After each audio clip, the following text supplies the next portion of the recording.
The cold bites first, not like a wind, like teeth. Snow sits on the streets and does not melt. It does not make a sound. It swallows sound. A woman stands in what used to be her kitchen. There is no roof. The walls are cracked open like broken ribs. She holds a pot with shaking hands. Inside the pot is a shoe, an old leather shoe, boiled until the water turns dark. This is dinner. Her child does not cry anymore. Crying takes energy. They ran out of that weeks ago.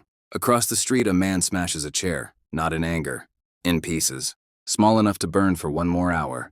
The fire smells wrong. Old paint, dust, memories. The war is over, but no one feels safe. The guns stopped months ago. The bombs stopped. The cheering stopped. Now there is only hunger and cold. This winter is not normal. It is the coldest anyone can remember. Rivers freeze solid. Coal runs out. People sleep in coats, then in two coats. Then they do not sleep at all. Money sits in pockets like paper lies. You can hold it, but it buys nothing. Shops are empty. Not almost empty, empty. No bread, no meat, no hope. Cities like Berlin and London look like open wounds. Whole blocks are gone. Not damaged, gone. You can stand in the middle of the street and see the sky through broken homes. Everywhere you look, people are thin. Faces sharp. Eyes too big. And here is the truth no one wants to say out loud. Everyone is starving. Not just the losers. Not just the poor. Everyone. The war ended, but the dying did not. Europe is on its knees, hands shaking, asking for help. And when someone is that weak, they are cheap. Very cheap. Europe is for sale, and someone far away is watching. To understand this moment, you have to rewind. Just a little. For years, planes dropped fire. Cities burned. Factories fell. Roads broke apart. Trains stopped running. Farms turned into battlefields. Fields filled with metal instead of food. Then the fighting stopped. Just like that. But stopping a fight does not fix the damage. Imagine a rich neighborhood. Nice houses. Warm kitchens. Now imagine it burns down. Every house. Every store. Only two houses are left standing. One belongs to the United States. The other belongs to the Soviet Union. Everyone else is standing in the cold. Europe used to run the world. Now it cannot feed itself. Money is everywhere. But it is useless. People get paid. They rush to the store. There is nothing to buy. Anger grows fast and in an empty stomach. People stop trusting leaders. They stop trusting neighbors. They stop trusting tomorrow. This is how chaos is born. And chaos is dangerous. Because when people are hungry, they listen to anyone who promises bread. The Soviet Union knows this. They whisper to the hungry. Come with us, they say. We share. We do not let people starve.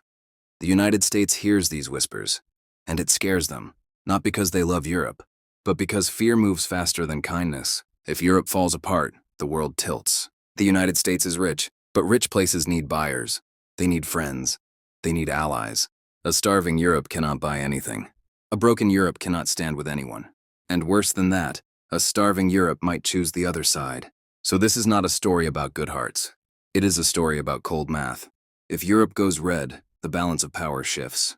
The US does not want that. But sending soldiers again would look bad. People are tired of war.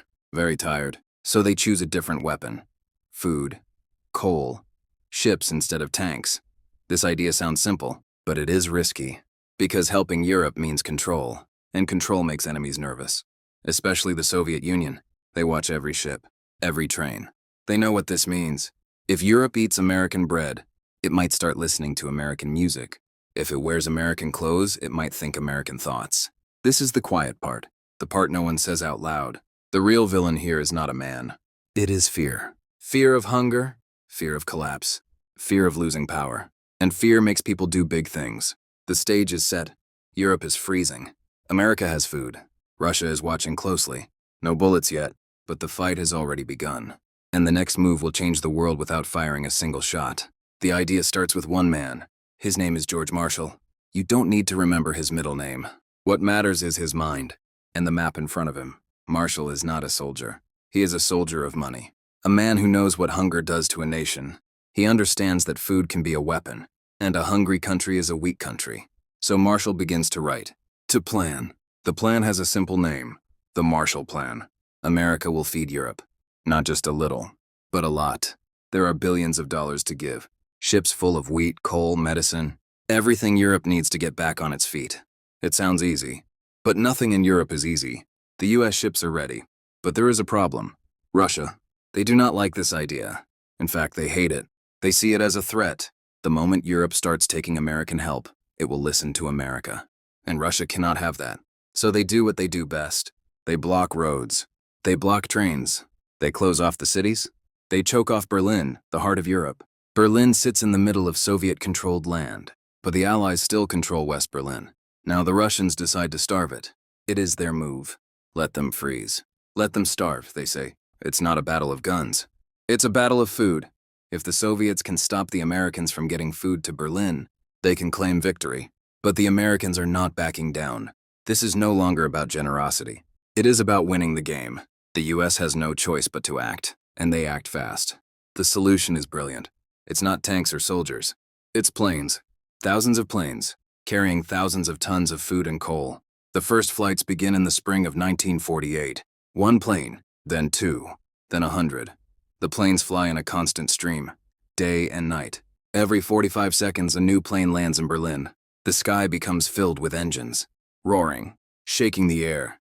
These planes are not built for war, but they are flying into a battlefield.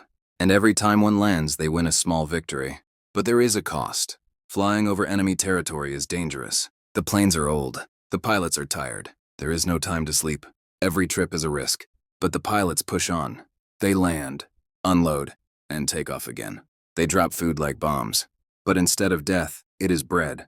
Instead of steel, it is sugar. The people on the ground watch the sky. Their eyes are wide with wonder. They haven't seen planes for years. Now they see planes every day. And the planes are bringing life. For every plane that lands, the hunger grows less. And as the hunger shrinks, the Soviets grow angrier. They know that if the airlift keeps going, Berlin will survive. And if Berlin survives, the rest of Europe might follow. But the Soviets cannot stop the planes. They cannot shoot them down. The risk is too high. A single plane crashing might start World War III, so the Russians wait. They wait and watch. But every night they hear the engines. And they know.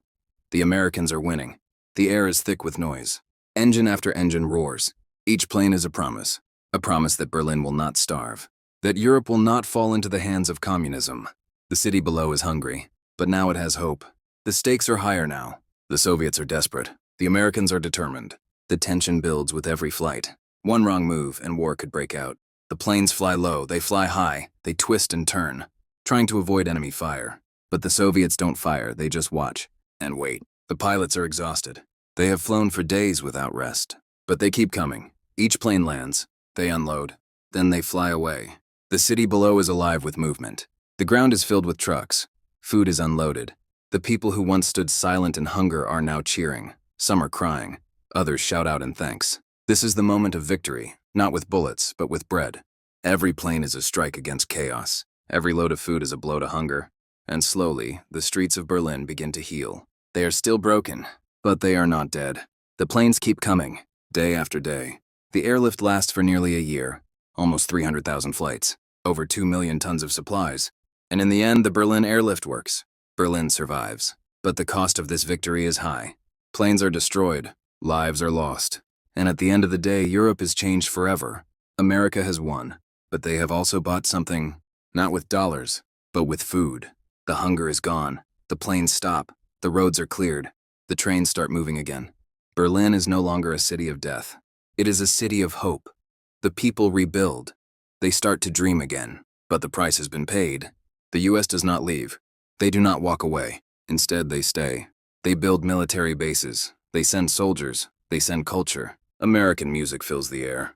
American jeans fill the streets. American movies play in every theater. But what about Europe? What did they really get? Yes, they got food. Yes, they got help. But they also got something more. The US did not just save Europe. They bought it. And now a piece of Europe belongs to them. Maybe it was the price of freedom. Maybe it was the price of power. But when you look at Europe today, you have to ask yourself, did the US save Europe or did they just buy it? And that thought will stick with you, long after the planes have landed, long after the hunger has passed. Because nothing is ever truly free.